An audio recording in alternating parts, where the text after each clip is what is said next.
여러분 안녕하세요. 듀박스입니다. 오늘은 정말 오랜만에 돌아온 그림 토크 말 그대로 수다 시간이 되겠습니다. 오늘 이야기해보고 싶은 주제는 전공자와 비전공자에 대한 이야기예요. 파인아트가 아닌 일러스트레이션 분야에 한해서 이야기를 해보겠습니다. 그림을 그리시는 분들은 전공자도 많을 것이고 비전공자도 많으실 텐데요. 저희 수강생님들도 마찬가지로 전공자도 있으시고 비전공자도 있으십니다. 그렇지만 아무래도 비전공자이신 분들의 비율이 조금 더 높죠. 그런데 재밌는 건 이 두 그룹의 고민들이 다를 것 같잖아요. 놀랍게도 똑같습니다. 그러나 비전공자이신 분들은 하나가 더 있죠. 아마도 내가 전공을 안 해서 막히는 걸 거야 라는 일종의 거대한 뿌리로 자리 잡아버린 제한신념이 있습니다. 제가 5년 전인가요? 그림은 재능이 아니다라는 영상을 만든 적이 있어요. 그때는 제가 클래스 101에서 댓글로만 소통을 할 때여가지고 어떤 생각을 가지고 그리시는지 대화를 깊게 나눌 기회가 없었습니다.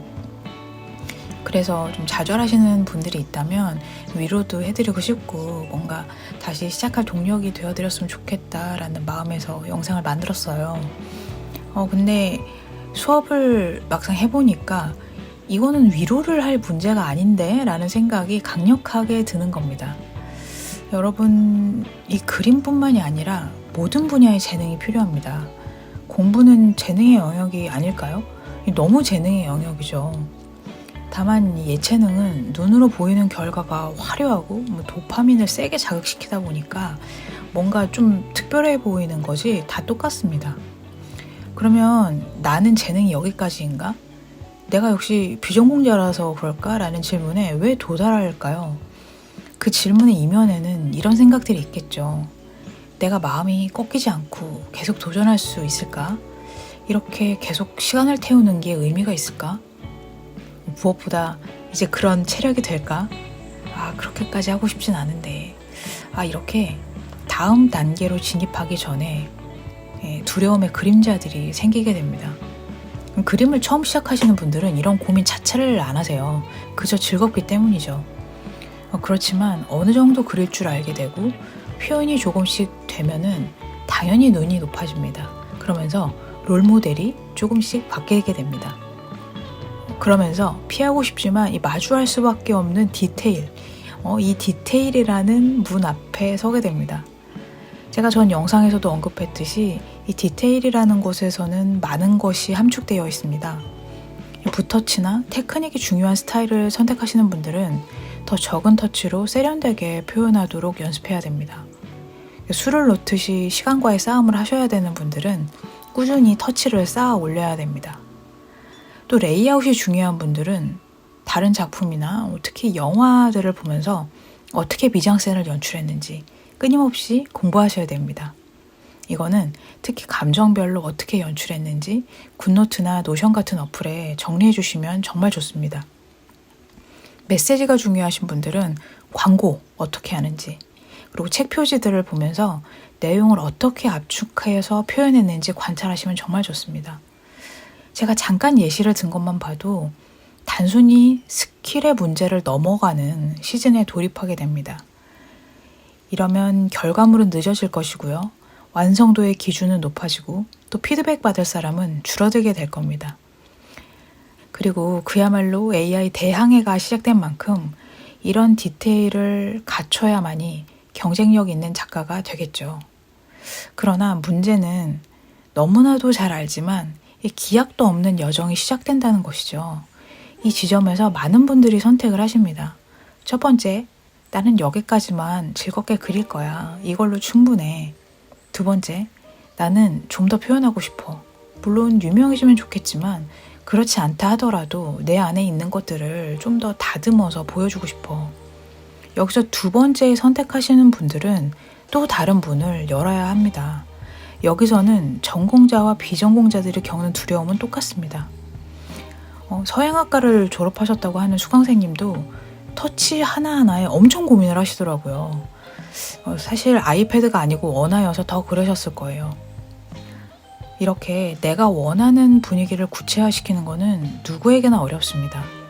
입시 미술을 했다 하더라도 10년에서 20년 지나고 오시면 똑같이 그리는 거는 몰라도 창작 앞에서는 똑같이 무너지게 됩니다. 이 시점에서 전공자가 아닌 분들은 역시 나에게 기본기가 부족해서 그런가 봐. 역시 격차는 어쩔 수 없나 봐. 역시 나는 재능이 없나 봐. 라는 생각을 추가로 하시더라고요. 여러분, 좋아하는 거를 해야 하나, 잘하는 거를 해야 하나 라는 아주 오래된 질문이 있지 않습니까? 그런데 사실 이 질문은 이분법으로 접근하는 건 아니라고 생각을 합니다. 사람이 뭔가를 좋아한다는 것은요, 그것을 잘 해낼 능력이 있다는 뜻입니다. 예를 들어서 사업을 잘하시는 분들은 잘 되는 구조를 만들고 그것을 경영해서 생산성을 극대화하는 것에 재능이 있으시죠. 그분들은 업종이 바뀌어도 어느 정도로 끌어올리시더라고요. 이렇듯 왜 누군가는 좋아하는 일을 잘하면서 살고 누군가는 좋아하는 일을 동경하면서 살까요?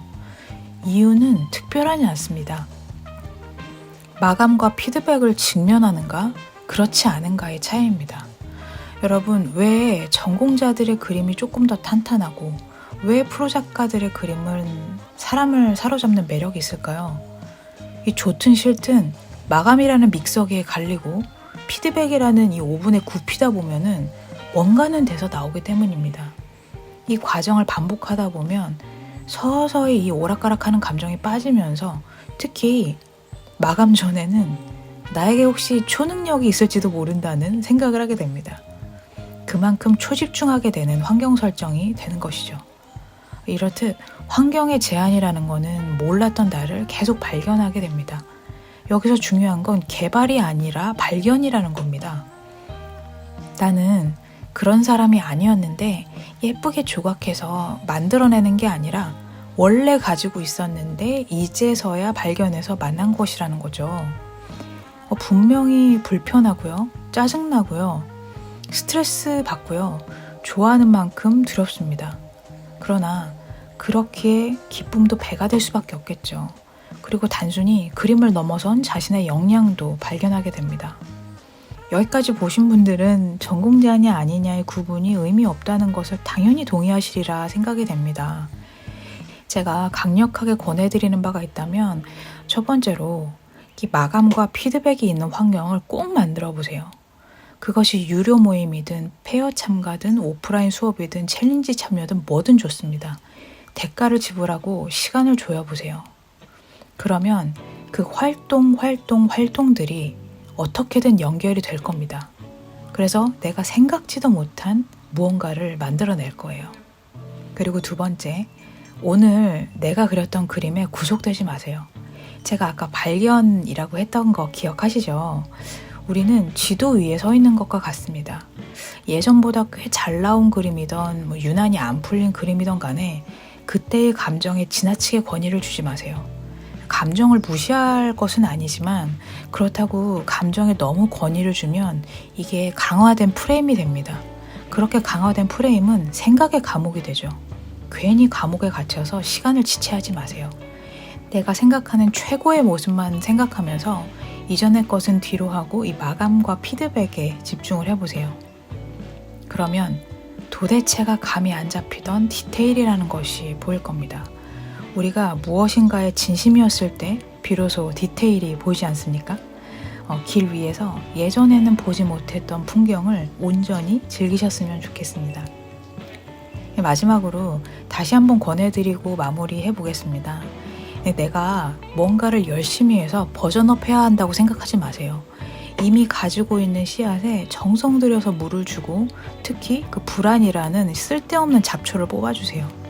씨앗일 때나 무성한 나무가 되었을 때나 이 동일한 파워의 생명력을 가지고 있습니다. 비슷해 보이지만 마인드의 측면에서는 너무나도 다른 개념이니까 깊이 생각해 보시면 좋을 것 같습니다. 오늘은 여러분들의 드로잉 여정에 조금이나마 도움이 될까 해서 이런저런 이야기를 좀 해보았습니다.